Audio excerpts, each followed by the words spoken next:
back on Thursday. I was working at this house, putting some new posts on the porch and stuff, and the guy comes up and he starts talking about he needs to sell his boat. And I was like, oh, well, how much you sell it for? And he said 28,000. I was like, 28,000? He was like, yeah, 28,000. He's like, no, 2,800. I was like, oh, okay. So I was like, man, maybe I could buy this. So he opens his garage up, and it's this old wooden boat. He tells me it's a 1957 DIXIE CRAFT. It was manufactured in Chattanooga, Tennessee. And the motor hasn't been started in like 18 years. So yeah, I bought it.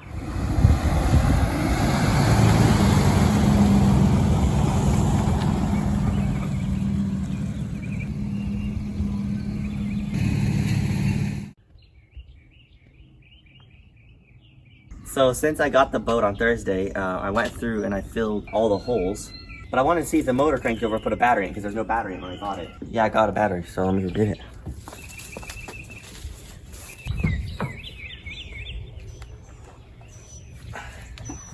O'Reilly's not open at 10 o'clock at night. So I had to go to Walmart. So I just want to get one thing straight before we get into this series of messing things up. I don't know anything about boats, so you know, we're just having fun. Westland Diesel.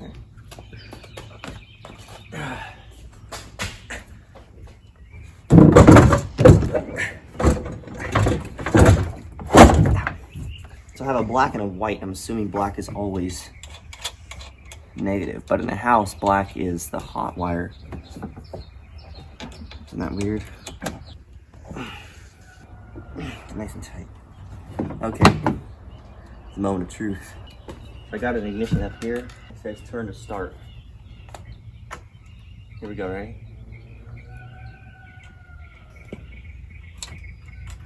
Nothing. It's like the hood. There's also a push and hold choke button. And that works. Which tells me that there is power. So maybe the starter's bad. Negative goes to positive. Positive goes to negative. No, I'm just kidding. Okay, so now we got power to these jumper cables. You can just double check that by just going like, yep, you can actually weld with those if you want to. So now what you want to do, hook the hot up to the hot on the side. Okay. Why did that work without grounding it? Okay, so the starter is completely fine. So, okay, so that means we got a problem with either the switch or the solenoid, which probably the solenoid. So, oh, look at that solenoid. All rusty. It looks like we're missing a fuse down there. If I cross, so we have a hot coming in, you can't really see it probably, hot coming in, hot going out, because this is basically just a big switch.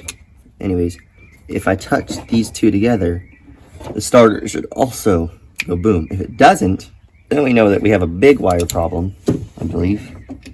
So we're just gonna go ahead and do that. Hopefully my elbow's not over there. Okay.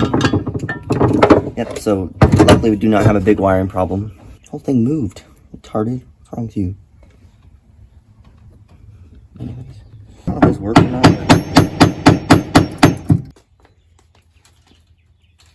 See, I don't even hear a cookie noise.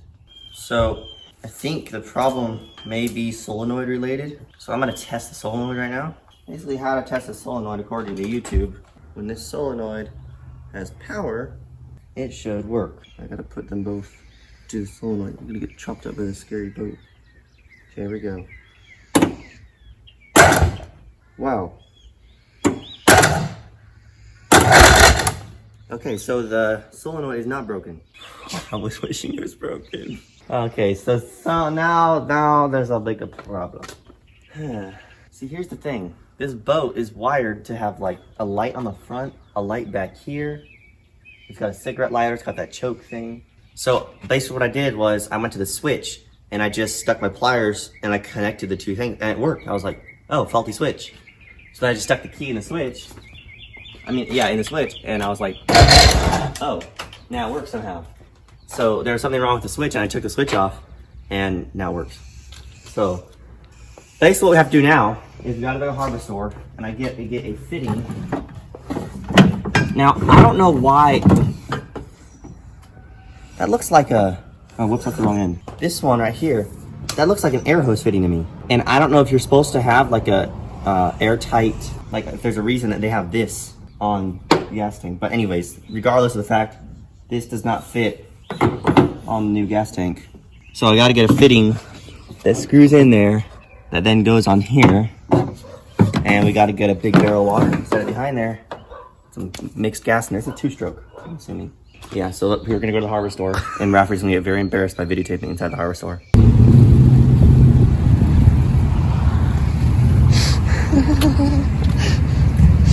What? Can't wait to get famous, huh? I'm not famous with 3 subscribers on your channel.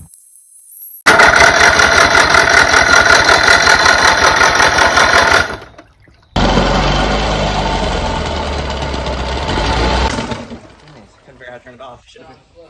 Okay, so the motor runs. Motor runs. Back door. I look better with my hair off. Head off. Okay. So ever since I bought this boat, it's been haunting me. The motor's been haunting me because Benny pulled this piece of paper out of the bin that they gave me. It said that the motor had been started in how many years? 18. 18 years. I was like, oh no, it's probably not even gonna start. And if the motor doesn't start, a new motor like this, or to just get one like this, obviously can't buy a new, but would be like $2,000.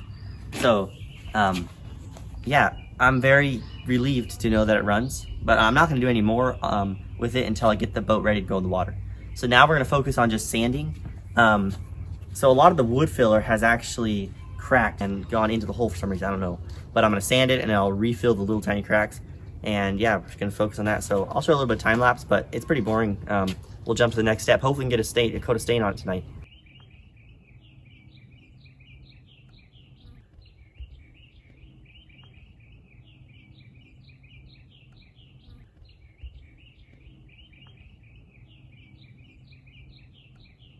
All right, so I've gotten everything sanded on the front. I think I'm gonna go ahead and put a coat on of stain. We decided to go with the stain.